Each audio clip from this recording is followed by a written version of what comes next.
संभाजीनगरात जाऊयात। छत्रपती संभाजीनगरच्या क्रांती चौकात वंचितचे कार्यकर्ते जमा झालेले आहेत। अधिक माहिती घेऊयात मोहसिन शेख यांच्याकडून। मोहसिन, काय परिस्थिती आहे सध्या तिथे? नक्कीच आज महाराष्ट्र बंदची हाक वंचित बहुजन आघाडीकडून देण्यात आली होती आणि त्याचे पडसाद आता उमटताना पाहायला मिळतात। संभाजीनगरच्या क्रांती चौकातून अशा पद्धतीने आता वंचितचे सगळे कार्यकर्ते रस्त्यावर उतरले आहेत। जे दुकानं सुरू आहेत त्यांना बंद करण्याचं आवाहन केलं जात आहे, घोषणाबाजी केली जात आहे। हे बघा, अशा पद्धतीने दुकाने बंद करा म्हणून वंचितकडून आवाहन केलं जात आहे। कालच प्रकाश आंबेडकर यांनी पत्रकार परिषद घेऊन याबाबत घोषणा केली होती।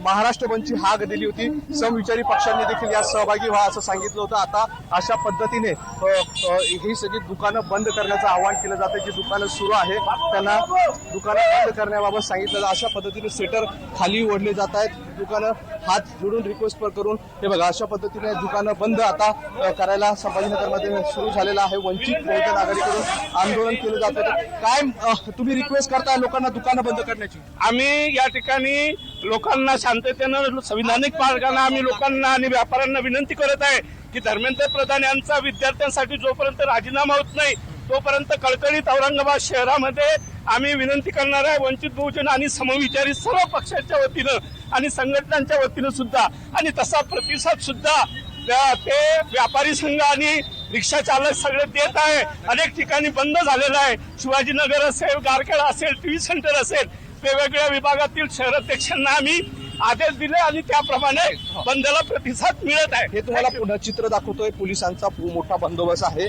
जे आंदोलक रस्त्यावर उतरलेले आहेत त्यांच्या सोबत दंगा काबू पथक देखील आपल्याला पाहायला मिळतात। पोलिसांचे अधिकारी आहेत आणि हे सगळे आता रस्त्यावर उतरून या जे हे बघा, समोर तुम्हाला बघा दुकानं कशा पद्धतीने बंद केले जात आहेत। आता वंचित बहुजन आघाडी संभाजीनगरमध्ये देखील आक्रमक होताना पाहायला मिळते। घोषणाबाजी सुरू झालेली आहे आणि दुकानं जे आहेत तर बंद करायला भाग पाडलं जात आहे, घोषणा दिल्या जात आहेत। कालच प्रकाश आंबेडकर यांनी महाराष्ट्रातील सगळ्या पक्षांना देखील सांगितलं होतं की तुम्ही आमच्या सोबत या, महाराष्ट्र बंदला साथ द्या। आणि त्यानुसार आता वंचित बहुजन आघाडी संभाजीनगरमध्ये वेगवेगळ्या मुकुंदवाडीमध्ये देखील अशाच पद्धतीने वंचितकडून दुकाने बंद केली जात आहेत, घोषणाबाजी केली जातात आणि हे सगळे कार्यकर्ते रस्त्यावर उतरलेले आहेत। महिला पदाधिकारी देखील आहे, पोलीस देखील अशा दुकानं त्यांना सांगितलं जातं जे दुकानं हे बघा, दुकानं आता बंद व्हायला, परिसरातील क्रांती चौकातील ही सगळी दुकानं आहे बंद व्हायला सुरुवात झालेली आहे। जी दुकानं आहे ती दुकानं आता बंद केली जातात। वंचितचे कार्यकर्ते आले घोषणाबाजी करतात आणि त्यामुळे अशा पद्धतीने जे शेटर आहे दुकानांचे ते बंद व्हायला सुरुवात झालेली आहे। ज्या हॉटेल्स आहे किंवा ज्या व्यावसायिक दुकानं आहेत ती बंद करण्याच्या गोष्टी केल्या जातात आणि अशा पद्धतीने जी दुकानं ते बंद करा म्हणून बघा कार्यकर्ते आता थेट जातात दुकानावर, शेटर खाली घ्या अशा पद्धतीने सांगतायत आणि दुकानं बंद केली जात आहेत। संभाजीनगर मधल्या क्रांती चौकातील हे दृश्य आहे। पोलीस देखील आहे आणि दुकानं बंद करण्याचे आवाहन केल्यानंतर दुकानदार देखील आपलं सामान आतमध्ये घेत आहेत, दुकानं बंद करतायत। वंचितने बंदची हाक दिली होती आणि त्यानंतर आता क्रांती चौकात अशा पद्धतीने दुकानं बंद व्हायला सुरुवात झालेली आहे। वंचितने जे आवाहन केलं होतं त्याला प्रतिसाद मिळताना आपल्याला पाहायला मिळतो। त्यामुळे महाराष्ट्रात आज बंदची हाक देण्यात आलेली आहे। दिल्लीतील जंतर मंतरवर ज्या पद्धतीने विद्यार्थ्यांवर लाठीचार्ज करण्यात आला होता त्या सगळ्या पार्श्वभूमीवर ही बंदची हाक देण्यात आली होती आणि पोलीस आणि वंचित बहुजन आघाडीची दोन्ही रस्त्यावर आपल्याला पाहायला मिळत आहेत। कोणताही कायदा सुव्यवस्थेचा प्रश्न निर्माण होऊ नये म्हणून वंचितचे जे पदाधिकारी रस्त्यावर उतरले त्यांच्यासोबत पोलीस देखील मोठ्या प्रमाणात आपल्याला पाहायला मिळतात। स्वतः डीसीपी असतील, एसीपी असतील हे देखील या ठिकाणी रस्त्यावर उतरलेले आहे। दंगा काबू पथक देखील आहे आणि ज्या पद्धतीने घोषणा केल्या जात आहेत, आंदोलन जे आहे तर ते संभाजीनगरमध्ये सुरू झालं आहे। बघा, महिला पदाधिकारी दुकानं बंद करा म्हणून हे करत आहेत, शेटर बंद करण्याचं आवाहन केले जात आहेत।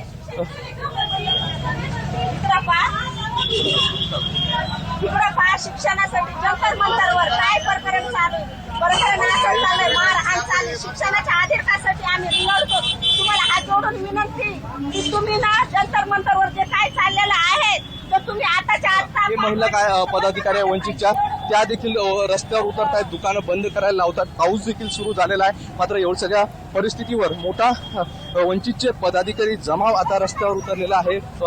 दुकानं बंद करण्याचं आवाहन केलं जात आहे। संभाजीनगरमध्ये वंचित बहुजन आघाडीचं आपण बघितलं तर मोठं नेटवर्क आहे किंवा वंचित बहुजन आघाडी पक्ष हा मोठ्या प्रमाणात संभाजीनगरमध्ये देखील आपल्याला पाहायला मिळतात। गेल्या निवडणुकीत देखील हे सगळं त्यांची आकडेवारी पाहायला मिळते। त्यामुळे वंचितचे मोठ्या प्रमाणात हे बघा कार्यकर्ते बघा हे बघा दुकानं बंद करण्याचं आवाहन केलं जात आहे आणि दुकानदार देखील आपल्या ह्या सगळ्या आव्हानानंतर दुकानं बंद करताना पाहायला मिळतात. त्यामुळे एकंदरीत आता महाराष्ट्रात देखील जंतर मंतरवरच्या सगळ्या घटनेचे आणि या नीट परीक्षा खोट्याचे पडसाद आता महाराष्ट्रात उमटायला लागले. मराठवाड्यातील अनेक भागात देखील अशीच परिस्थिती पाहायला मिळते. संभाजीनगरच्या पाचोडमध्ये देखील सकाळपासून वंचितचे कार्यकर्ते रस्त्यावर उतरलेले आहेत. दुकानं बंद करण्याचं सांगितले जात आहे आणि विद्यार्थ्यांना देखील जे क्लासेसचे आहेत त्यांना आवाहन केलं जातं तुम्ही देखील आंदोलनात या. बँक बंद करण्याचं देखील आवाहन केलं जातं. शटर बंद करा असं सांगितलं जात आहे. आपण बघतोय हे बघा कार्यकर्ते आक्रमक होत आहेत. बंद करण्याचं आवाहन केलं जातं. बँक हे सगळे हे सगळे लाईव्ह दृश्य आपण बघतोय. हात जोडून विनंती केली जात आहे. दुकानं आपल्या जीवाला काय वाटलं पाहिजे. नक्कीच आपण बघतोय की कार्यकर्ते आता बँक देखील बंद करायला लावत आहेत. आव्हान केलं जातं की आज महाराष्ट्र वंचित हात आहे त्यामुळे दुकानं बंद ठेवा. हात जोडून अशा पद्धतीने कार्यकर्ते दुकानांसमोर आवाहन केलं जातं आणि त्यानंतर दुकानं बंद व्हायला सुरुवात झालेली आहे. हे संभाजीनगरमधून आता आपण पैठण गेटपर्यंत पोहोचलेलो आहे. तब्बल 1 किलोमीटरचं हे सगळं अंतर आहे आणि हे आंदोलन आपण बघतोय की सुरू झालेलं आहे. कार्यकर्ते रस्त्यावर उतरलेले आहे. संख्या ही कार्यकर्त्यांची वाढताना पाहायला मिळते. पाऊस देखील सुरू झालेला आहे मात्र तरीही आंदोलक आपल्या आंदोलनावर ठाम असल्याचं पाहायला मिळतात. त्यामुळे आता हे आंदोलन पैठण गेटपर्यंत पोहोचलेलं आहे. या पैठण गेट म्हणजे एक मोठं मार्केट आहे, शहराचं केंद्रस्थान आहे. तिथली दुकानं देखील आता बंद केली जात आहे. त्यामुळे वंचित बहुजन आघाडी आता संभाजीनगरमध्ये रस्त्यावर उतरलेली आहे. या सगळ्या प्रकारानंतर म्हणजे प्रकाश आंबेडकर यांनी काल जे आवाहन केलं त्यानंतर हे सगळे कार्यकर्त्यांनी आक्रमक भूमिका घेतलेली आहे. बघा पेंटरचं दुकान आहे कलरचं ते देखील बंद करायला लावलं जातं. पोलीस देखील त्या सगळ्या पार्श्वभूमीवर लक्ष ठेवून आहे. महिला पदाधिकारी आक्रमक होत आहेत. दुकानांना बंद करायला सांगतात. एकंदरीत हे दृश्य हे बघा थेट दुकानं बंद होत आहेत. आता विनंती केली जाते आणि हे बघा सायकलचं दुकान आहे ते देखील बंद केलं जातं. पैठण गेट हे शहरातील एक महत्वाचं मुख्य बाजारपेठ आहे आणि इथे देखील दुकानं आता बंद व्हायला सुरुवात झालेली आहे. विनंती करून हे सगळे दुकानं बंद केली जातात. पोलीस देखील आहे. पोलीस देखील कार्यकर्त्यांना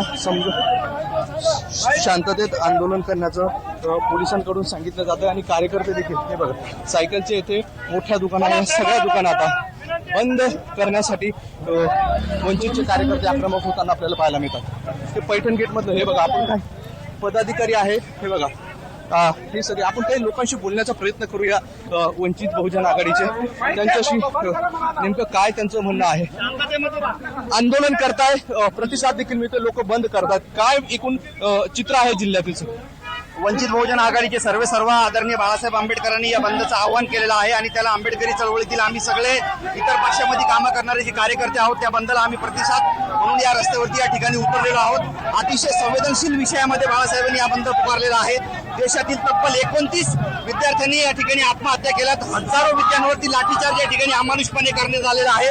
मोदी सरकार जी आहे ही अतिशय निर्दय आणि झुंडशाहीच्या बळावरती या देशावरती आणीबाणी लागण्याचा त्याचा जो प्रकार आहे त्याच्या निषेधार्थ हा बंद आहे. त्याच्या निषेधार्थ आंदोलन आहे. घोषणाबाजी सुरू झाली आहे. कार्यकर्ते मोठ्या प्रमाणात रस्त्यावर उतरले. आणखी काही पदाधिकारी त्यांच्याशी बोलण्याचा प्रयत्न करूया. काय मागणी आहे रस्त्यावर उतरला सगळीकडे प्रतिसाद मिळतो. आमची मागणी ही आहे जे दिल्लीमध्ये आंदोलन चालू आहे त्या विद्यार्थ्यांवर जे अत्याचार करताना जे मारहाण केली त्या मारहाणीचा जो लहान मुलं आहेत 15-20 वर्षाचे मुलं विद्यार्थी त्यांच्या भविष्यासाठी त्या ठिकाणी शांततेत आंदोलन करत होते. पण ह्या भाजप सरकारनं आणि त्या महाराष्ट्र दिल्ली पोलिसांनी जो लाठीचार्ज केला त्याच्या अमानुषपणे त्यांना मारहाण केली त्याच्या निषेधार्थ आम्ही या ठिकाणी बाळासाहेब आंबेडकरांच्या नेतृत्वाखाली या ठिकाणी छत्रपती संभाजी बंद करतो. नक्कीच आपण बघतोय की कार्यकर्ते आक्रमक झालेले आहेत. प्रतिसाद मिळतोय मोठ्या प्रमाणात. लोकही बंद करतात. हो उचित प्रतिसाद मिळतो. लोकही फार तंग झालेले या सरकारला स्वतःहून बंद करत आहे. तुम्ही पुन्हा मार्केट बघू शकता. नक्कीच आपण बघतो की वंचित रस्त्यावर उतरलंय आणि आता प्रतिसाद त्यांना मिळतोय असं त्यांचं म्हणणं आहे. आपण बघतोय प्रत्यक्षात दुकानं पाहल्याप्रमाणे ही पैठण गेटची सकाळपासून सगळी सुरू होती बंदच्या आव्हानानंतर. मात्र आता अशा पद्धतीने सगळे शेटर म्हणजे दुकानाची जी शेटर आहेत ते बंद केली जात आहे. बघा कार्यकर्ते आतमध्ये जात आहेत, त्यांना सांगतायत दुकानं बंद ठेवा, महाराष्ट्र बंदला प्रतिसाद द्या आणि त्या सगळ्या प्रतिसाद देऊन हे बघा हे मोबाईल शॉपीचे दुकानं बघा आता सगळी बंद करायला सुरुवात झालेली आहे. हे संभाजीनगरच्या पैठण गेट मधील परिस्थिती आहे. पैठण गेट हे बघितलं तर मोबाईल दुकानांचं मोठं मार्केट आहे आणि हे सगळे दुकानं सुरू होती. आता या दुकानांना देखील आवाहन केलं जातं की तुम्ही दुकानं बंद करा. हे सगळे आंदोलक या सगळ्यांना सांगतात हे बघा शेटर बंद केलं जातंय. त्यामुळे एकंदरीत आंदोलन हे आता आक्रमक हे कार्यकर्ते झालेले आहेत आणि विनंती करतायत की आता महाराष्ट्र हे पैठण गेट आपण बघितलं तर कपड्याचं मोठं मार्केट पुढे आपल्याला पाहायला मिळतं. आपण आता किमान 1.5 किलोमीटर पुढे आलेलो आहोत. आंदोलन सुरू आहे आणि जोरदार घोषणाबाजी सरकारच्या विरोधात केली जाते. शिक्षण मंत्री केंद्रीय त्यांच्या देखील राजीनाम्याची मागणी केली जाते. आता रस्त्यावर हे सगळे आंदोलक थांबलेले आहेत, घोषणाबाजी करतायत आणि या सगळ्या पार्श्वभूमीवर महाराष्ट्र बंदला पहिला जो रस्त्यावर उतरण्याचं आंदोलन संभाजीनगरमध्ये आपल्याला पाहायला मिळतं. राज्यात अनेक ठिकाणी आंदोलन सुरू आहे आणि त्याप्रमाणे संभाजीनगरमध्ये शिक्षण मंत्र्यांच्या राजीनाम्यासाठी आता हे वंचितचे सगळे पदाधिकारी कार्यकर्ते नेते आक्रमक झालेले आहेत. गोष्ट म्हणजे आता हे मोर्चा पुढे पुढे हळूहळू चाललाय. आपण बघतोय आता आणखी पुढे हे मोर्चा चाललाय म्हणजे शहरातील मुख्य जे मार्केट आहे ते बंद कसं करता येईल ही सगळी पार्श्वभूमीवर हे आंदोलन केलं आणि कार्यकर्ते आता हे बघा कार्यकर्ते सगळे आक्रमक झालेले आहेत, आंदोलनासाठी पुढे जात आहेत. थोडंसं तुम्हाला पुढे दाखवतो पोलीस अधिकारी आहेत त्यांच्याशी थोडंसं बोलण्याचा आपण प्रयत्न करूया. पोलिसांकडून सगळा बंदोबस्त ठेवण्यात आलेला आहे, पोलीस अधिकारी मोठ्या प्रमाणात आहे. सर आंदोलन शांततेत सुरू आहे, काय सूचना केली आहे आपण? तुम्ही असं कुणाला जबरदस्ती करून एवढी आम्ही सूचना केलेली आहे. नक्कीच शांततेत आंदोलन सुरू आहे असं पोलिसांचं म्हणणं आहे आणि सोबतच या सगळ्या आंदोलनकर्त्यांना आम्ही सूचना केल्या आहेत की कोणत्याही परिस्थितीत आंदोलनात बळजबरीने बंद करायला लावू नका असं पोलिसांचं म्हणणं आहे. पोलिसांचा मोठा बंदोबस्त आहे. मात्र लोक देखील ह्या सगळ्या आव्हानानंतर आपल्या दुकानं बंद करताना पाहायला मिळतात. पाचोडमध्ये देखील सगळ्या दुकानं बंद झालेल्या आहे. उस्मानपुरा भागात देखील काही प्रमाणात दुकानं बंद झालेले आहे आणि मुकुंदवाडी परिसरात देखील दुकानं बंद करण्यात आली आहे. त्यामुळे एकंदरीत संभाजीनगरमध्ये वंचित बहुजन आघाडीकडून काढण्यात आलेल्या या मोर्चाला मोठ्या प्रमाणात दुकानदार किंवा व्यावसायिक देखील प्रतिसाद देताना पाहायला मिळतात. अशा पद्धतीने ही दुकानं सुरू आहे. मात्र वंचितची कार्यकर्ते येत आहेत आणि हे दुकानं बंद करायला लावतात. हे बघा आता हे सामान जे दुकानाचे जे कपडे वगैरे आहेत ते आतमध्ये घ्यायला सुरुवात झालेली आहे. विनंती केली जाते की दुकानं बंद करा आणि त्याला प्रतिसाद देखील लोक देताना पाहायला मिळतात. दिल्लीत जंतर मंतरवर नीट प्रकरणी घोटाळा झाल्याप्रकरणी आंदोलन सुरू आहे. त्या ठिकाणी काही प्रमाणात लाठीचार्ज देखील झाला आणि त्यानंतर आता याचे पडसाद महाराष्ट्रात उमटताना पाहायला मिळतात. अनेक राजकीय पक्ष या सगळ्या आंदोलनात सहभागी होत आहेत.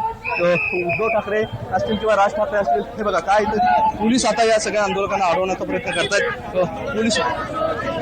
पोलीस आता आंदोलकांना समजवण्याचा काहीतरी प्रयत्न करतायत, अडवण्याचा प्रयत्न करतायत. पोलीस अधिकारी वरिष्ठ अधिकारी पोहोचलेले आहेत. बहुतेक या आंदोलकांना इथे थांबवण्यात येईल. दंगा काबू पथक देखील बोलवण्यात आलेलं आहे. घोषणाबाजी जोरदार सुरू आहे. पोलीस इथे बॅरिकेडिंग करतायत. इथेच या आंदोलकांना अडवण्याचा प्रयत्न बहुतेक केला जाऊ शकतो. बॅरिकेड हे बघा पोलीस आता